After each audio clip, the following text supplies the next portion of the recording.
Capítulo 5. El pájaro rompe el cascarón. El ave de mis sueños se hallaba de camino en busca de mi amigo, cuando por maravilla me llegó una respuesta. Un día, al ocupar mi sitio en la clase después de un recreo, encontré en mi libro un papelito doblado de la forma acostumbrada entre nosotros cuando queríamos comunicarnos algo durante la lección. A pesar de esta forma familiar, no dejó de sorprenderme un tal hallazgo, pues por entonces no mantenía este género de comunicación con ninguno de mis condiscípulos, y no podía imaginar, por lo tanto, quién me escribía.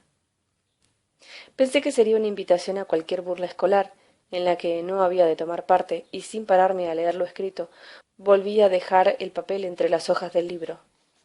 Luego, durante la lección, volvió a caer en mis manos. Jugueteando con él, lo desdoblé sin pensar. Contenía tan solo un par de líneas. Al repasarlas distraídamente, mis ojos permanecieron fijos en una palabra. Sobrecogido, leí, mientras mi corazón se contraía ante el destino, como invadido por un repentino helor. El pájaro rompe el cascarón, el huevo es el mundo. El que quiere nacer tiene que romper un mundo. El pájaro vuela hacia Dios. El Dios se llama Abraxas. Después de leer varias veces estas líneas, caí en una honda meditación. No había duda. Era la respuesta de Demián. Sólo él y yo conocíamos a aquel pájaro. Había recibido mi dibujo. Había comprendido y me ayudaba a interpretar. Pero ¿qué relación tenía todo aquello entre sí? Y sobre todo, ¿quién era aquel misterioso Abraxas? No recordaba haber oído ni leído nunca antes tal nombre. El dios se llama Abraxas. La clase pasó, sin que llegase a mí una sola palabra de las explicaciones del profesor. Luego comenzó la siguiente, última ya, de la mañana. Esta clase final era explicada por un profesor auxiliar muy joven, recién salido de la universidad, y que gozaba de nuestra simpatía por su juventud y porque no tomaba con nosotros aire ninguno de superioridad. En aquel curso leíamos, bajo su dirección, a Herodoto. Esta lectura era una de las pocas tareas escolares que había llegado a interesarme. Sin embargo, aquel día tampoco llegó a captar mi atención. Había abierto maquinalmente el libro, pero no seguía la traducción y permanecía absorto en mis reflexiones. Además, había comprobado ya repetidas veces la exactitud de lo que Demián me había dicho un día en la clase de religión. Aquello que uno quería de verdad y con fuerza suficiente lo conseguía siempre. Cuando durante una clase me abstraía honda e intensamente en mis pensamientos propios, podía tener la seguridad de que el profesor me dejaría en paz, cosa que no sucedía cuando estaba simplemente distraído o adormilado. Pero cuando uno pensaba de verdad, cuando se abstraía realmente en sus ideas, entonces estaba uno protegido. También había experimentado y comprobado el poder de la mirada. Antes, en los tiempos de Demián, no conseguía obtener resultado alguno, pero ahora sabía ya por experiencia que con la mirada y el pensamiento podía hacerse mucho. Permanecía pues sumido así en mis meditaciones, lejos de Herodoto y del colegio, cuando de repente la voz del profesor penetró como un rayo hasta mi conciencia, haciéndome volver sobresaltado a la realidad. Oí su voz y vi que se hallaba junto a mí, y creí ya que había pronunciado mi nombre, pero no me miraba. Respiré. En esto volví a oírle. Pronunciaba un nombre, Abraxas. Continuando una explicación cuyo principio me había escapado, decía: en cuanto a las doctrinas de aquellas sectas y comunidades místicas de la antigüedad, no debemos suponerlas tan simples e ingenuas como nos lo parecen desde un punto de vista estrictamente racionalista. La antigüedad no poseía una ciencia en nuestro sentido actual, pero en cambio llevaba a cabo una profunda elaboración mental de toda una serie de verdades filosófico-místicas. De ella surgió en parte la magia, que desde luego condujo con frecuencia a la impostura y al crimen. Pero también la magia tenía un noble origen y entrañaba ideas muy profundas. Así, la doctrina de Abraxas, que antes mencioné como ejemplo, Este nombre aparece citado en varias fórmulas mágicas de la antigua Grecia, y se ha supuesto que era el de un espíritu maligno, como los que todavía son temidos y conjurados entre los pueblos salvajes. Sin embargo, otras hipótesis adscriben a Abraxas una mayor importancia, viendo en él una divinidad cargada de la función simbólica de reunir en sí lo divino y lo demoníaco. El joven erudito continuó celosamente su explicación, que la clase no seguía sino a medias, y como el nombre de Abraxas no volvió a surgir en ella, también mi atención retornó de nuevo a mis propios pensamientos. Reunir lo divino y lo demoníaco. Estas palabras resonaban aún en mí. A ellas enlacé ahora mis reflexiones.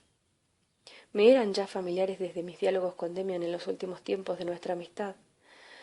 Demian me había dicho por entonces que el Dios al que rendíamos culto no representaba sino una mitad del mundo, arbitrariamente disociada, el mundo oficial y permitido, el mundo luminoso. Y así, para poder adorar el mundo en su totalidad, como era debido, había que hallar un Dios que fuera demonio al mismo tiempo, o establecer, junto al culto divino, también un culto al demonio. Y ahora resultaba ser Abraxas la divinidad que era Dios y demonio al mismo tiempo. Durante largos días intenté con vano empeño seguir aquella pista. Sin resultado alguno revolví toda una biblioteca en busca de Abraxas. Mi naturaleza no se había adaptado nunca a esta clase de investigación directa y consciente que sólo nos procura, en un principio, verdades con las que no sabemos qué hacer. La imagen de Beatriz, que tan plena y profundamente había ocupado mi espíritu durante tanto tiempo, se hundió poco a poco en la sombra, o mejor, se partió lentamente de mí, acercándose paso a paso al horizonte, cada vez más desvanecida, lejana y pálida. No bastaba ya a mi alma. En mi singular existencia de sonámbulo, enclaustrada en sí misma, se inició ahora un nuevo brote. Floreció en mí la nostalgia de la vida y el ansia de amor y el instinto sexual, disuelto por algún tiempo en mi adoración a Beatriz, reclamaron nuevas imágenes y nuevos fines. Pero tales deseos seguían sin encontrar cumplimiento, y también me era más posible que nunca engañar mis anhelos y esperar algo de las muchachas junto a las cuales buscaban mis camaradas su felicidad. Otra vez comencé a soñar intensamente, y más aún durante el día que por las noches. A cada momento emergían en mí ideas, imágenes o deseos que me apartaban del mundo exterior, y de este modo llegué a vivir y a tratar más realmente con estos sueños o estas sombras que con aquello que la realidad auténtica me ofrecía. Un cierto sueño o una fantasía constantemente repetido llegó a adquirir máxima significación. Este sueño, el más importante y tenaz de toda mi vida, era aproximadamente como sigue. Yo regresaba a la casa paterna. Encima de la puerta resplandecía el pájaro heráldico amarillo sobre fondo azul. Mi madre salía a mi encuentro, pero cuando yo entraba y me disponía a abrazarla, no era ya ella, sino una figura nunca vista, alta y majestuosa, parecida a Max Demian y a mi primer dibujo, pero al mismo tiempo distinta, y a pesar de su arrogancia completamente femenina. Esta figura me atraía así y me acogía en un amoroso abrazo profundo y ardiente, un abrazo que me producía delicia y espanto, que era un culto divino y al mismo tiempo un delito. La figura que así me enlazaba me recordaba demasiado a mi madre y demasiado también a Max Demian. De este sueño despertaba unas veces colmado de felicidad y otras poseído de una angustia mortal y de remordimiento, como si acabase de cometer un terrible pecado. Sólo muy poco a poco y de un modo inconsciente fue estableciéndose un enlace entre esta imagen puramente interior y la indicación llegada a mí desde el exterior sobre el Dios que había de ser buscado. Pero este enlace se hizo luego cada vez más estrecho e íntimo, y comencé a sentir que precisamente en aquel sueño conjuraba a Abraxas. Delicia y espanto, hombre y mujer mezclados, lo más santo y lo más nefando confundidos, honda culpa palpitante bajo la más tierna inocencia. Así era mi sueño de amor, y así era Abraxas. El amor no era un oscuro instinto animal, como en un principio lo había yo sentido, ni era tampoco una piadosa adoración espiritual, como la que yo había consagrado a la imagen de Beatriz. Era ambas cosas, ambas y muchas más. Era ángel y demonio, hombre y mujer en uno, hombre y animal, sumo bien y profundo mal. Lo deseaba y lo temía, pero estaba siempre presente, siempre por encima de mí.